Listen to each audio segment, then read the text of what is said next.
நான் 8th standard படிக்கும்போது இந்த பாட்டு எனக்கு ரொம்ப பிடிக்குங்க. ஆனா எங்க வீட்ல எல்லாரும் காண்டாகுவாங்க. என் அம்மா, எஸ்பெஷலி எங்க அக்கா ரிமோட் எல்லாம் தூக்கி உடைப்பா.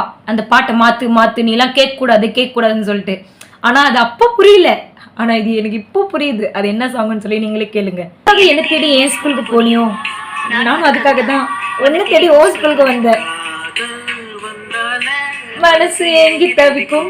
எனக்கு அப்பெல்லாம் வந்து பிளஷ் ஆகுங்க இந்த பாட்டு. எப்பயும் நின்றுவேன், அப்படி ஸ்டக் ஆகி நின்றுவேன். அது என்னோட யுவன் வேற மாதிரி சாங்.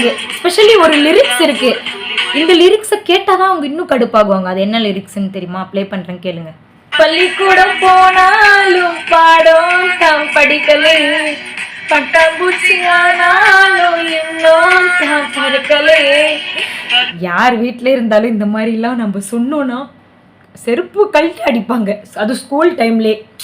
அவங்க கடுப்பானதுலேயே ஒரு ரீசன் இருக்குது. அதனால தான் அப்போ எனக்கு கேட்க விடல போல. ஆனால் இப்போல்லாம் அப்படிலாம் இல்லை. ஓகே, உங்களுக்கும் இந்த சாங் பிடிச்சதா இருந்தால் கமெண்ட் பண்ணுங்கள்.